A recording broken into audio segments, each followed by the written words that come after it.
Selamat berjumpa kembali di dalam layanan audio Sahabat Perjalanan. Hari ini adalah hari Kamis 8 September 2022. Tema renungan saat teduh kita dengan judul Bangkit dari Kepahitan.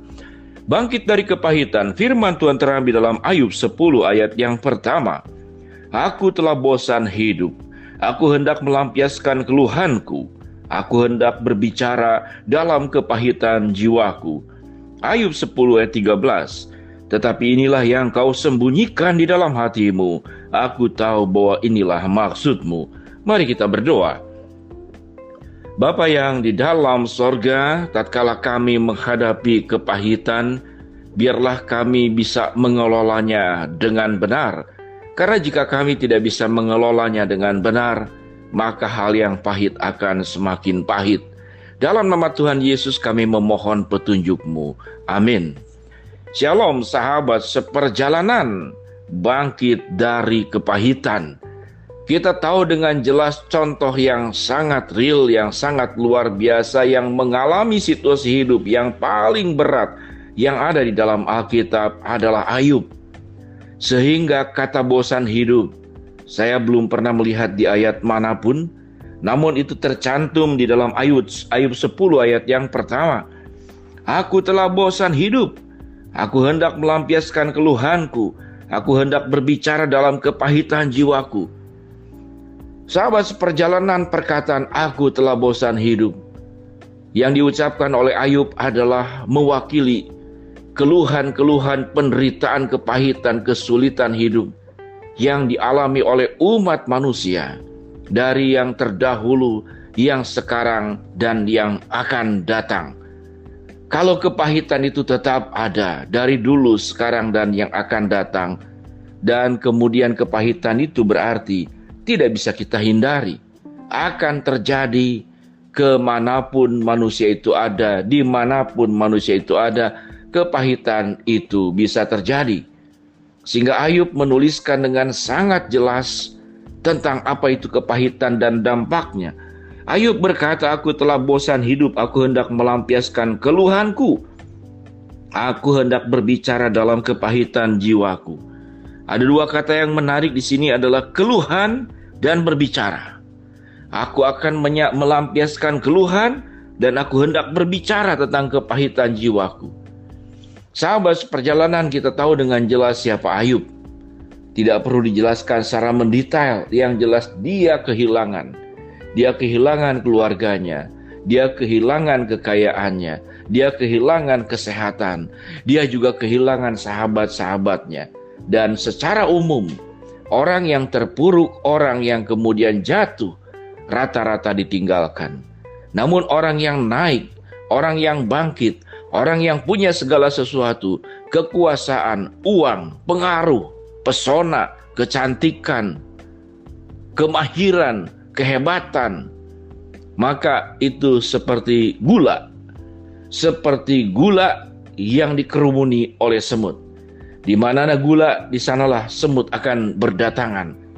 Namun tatkala yang datang adalah kepahitan, maka itu akan ditinggalkan. Itulah sifat manusia. Sahabat seperjalanan yang dikasihi Tuhan, bagaimana caranya kita bangkit daripada kepahitan?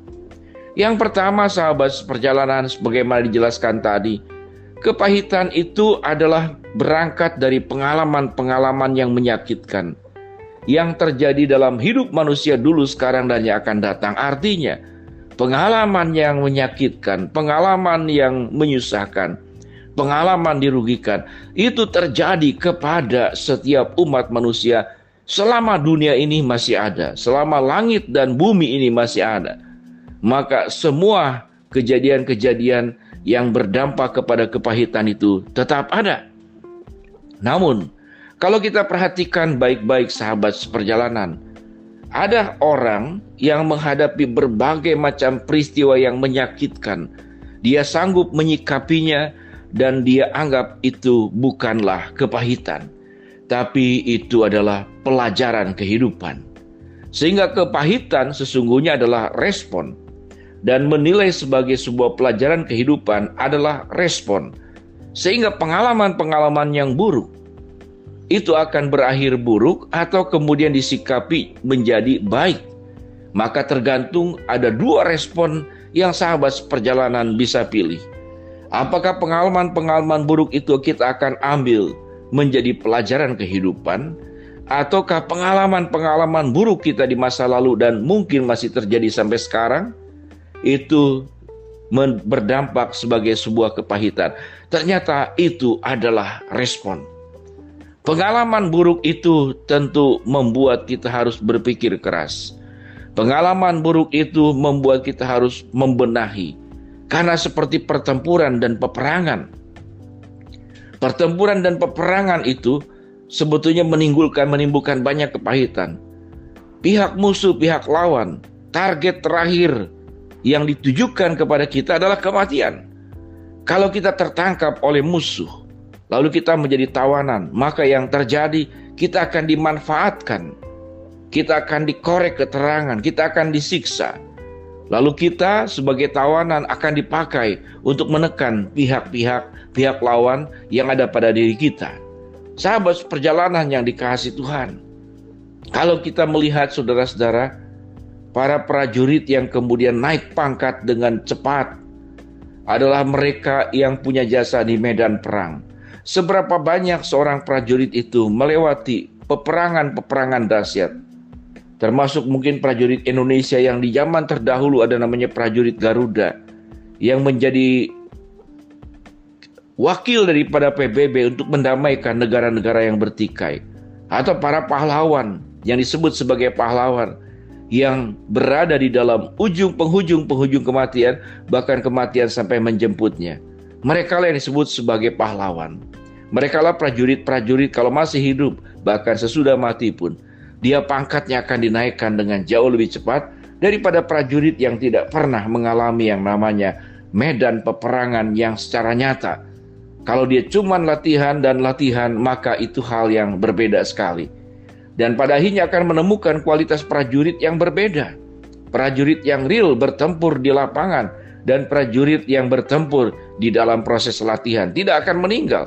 Kalau ada prajurit meninggal, itu disalahkan adalah para pelatih-pelatihnya, kecuali prajuritnya tidak mengikuti SOP yang seharusnya. Jadi artinya sahabat perjalanan dari ilustrasi tadi, kita tinggal memilih, maukah kita menjadi pribadi yang naik dan bangkit dari kepahitan, dan kepahitan itu membuat kita menjadi pribadi-pribadi yang kuat, pribadi-pribadi yang disiapkan oleh Allah untuk bisa memberkati hidupmu sendiri, keluargamu, dan juga untuk memberkati orang lain. Selama kita hidup di dalam dunia, sebagaimana yang Ayub katakan dalam Ayub 10 ayat yang pertama, aku telah bosan hidup, aku hendak melampiaskan keluhanku, aku hendak berbicara dalam kepahitan jiwaku. Namun Ayub memilih, yaitu sebagai sebuah pelajaran hidup, dan bukan sebagai kepahitan. Itu diungkapkan pada ayat yang 13. Tetapi inilah yang kau sembunyikan di dalam hatimu, aku tahu bahwa inilah maksudmu. Artinya, setiap pengalaman yang menyusahkan, menyakitkan, ada pelajaran hidup yang sedang Tuhan ajarkan. Apakah kita mau petik sebagai pelajaran berharga buat hidup sahabat seperjalanan, atau sahabat seperjalanan tetap hidup dalam kepahitan yang semakin pahit? Itulah pilihan yang ditentukan oleh sahabat seperjalanan sendiri. Mari kita berdoa. Bapa yang di dalam surga, biarlah kami melihat kesusahan, kesulitan hidup sebagai pelajaran kehidupan dan bukan sebagai kepahitan. Hamba-Mu berdoa buat sahabat seperjalanan yang sedang sakit, Tuhan jamah sembuhkan. Sahabat seperjalanan yang sedang menghadapi masalah, Tuhan bukakan jalan. Sahabat seperjalanan yang sedang memohon berharap sesuatu, Tuhan kabulkan dengan cara dan waktunya Tuhan. Dalam nama Tuhan Yesus kami berdoa. Amin. Shalom sahabat seperjalanan, semoga memberkati renungan yang disampaikan. Amin.